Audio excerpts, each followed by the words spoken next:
গ্রীষ্ম এলেই বাড়ে খাবারবাহিত নানা রোগের ঝুঁকি। এবার নিউ ইয়র্কে উদ্বেগ বাড়িয়েছে পরজীবীজনিত পেটের রোগ সাইক্লোস্পোরিয়াসিস।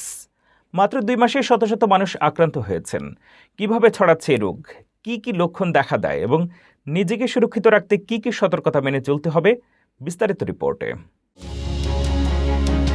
যুক্তরাষ্ট্রের নিউ ইয়র্কে হঠাৎ করে আশঙ্কাজনক হারে বাড়ছে পরজীবী বাহিত পেটের রোগ সাইক্লোস্পোরিয়াসিস।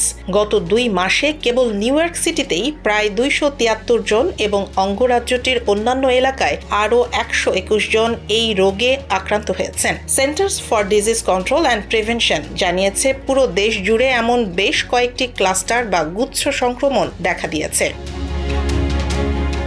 স্বাস্থ্য কর্মকর্তারা জানিয়েছেন, মে মাসের 1 তারিখ থেকে শুরু হওয়া এই সংক্রমণ মূলত সাইক্লোস্পোরা নামক একটি আণুবীক্ষণিক পরজীবীর কারণে ঘটছে। আক্রান্ত খাবার বা পানের মাধ্যমে এই রোগ ছড়ায়। এর প্রধান লক্ষণ হলো তীব্র ডায়রিয়া, পেট কামড়ানো, বমি বমি ভাব, ক্ষুধামন্দা এবং অতিরিক্ত ক্লান্তি।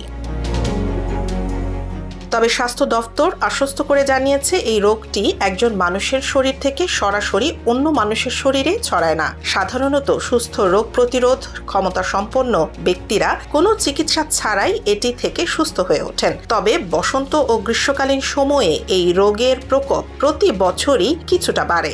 বর্তমানে মার্কিন খাদ্য ও ওষুধ প্রশাসন এবং সিডিসি যৌথভাবে এই সংক্রমণের মূল উৎস খোঁজার চেষ্টা করছে। তবে এখন পর্যন্ত দেশ জুড়ে হওয়া সবকটি কেসের পেছনে সুনির্দিষ্ট কোনো একটি সাধারণ উৎসের সন্ধান মেলেনি।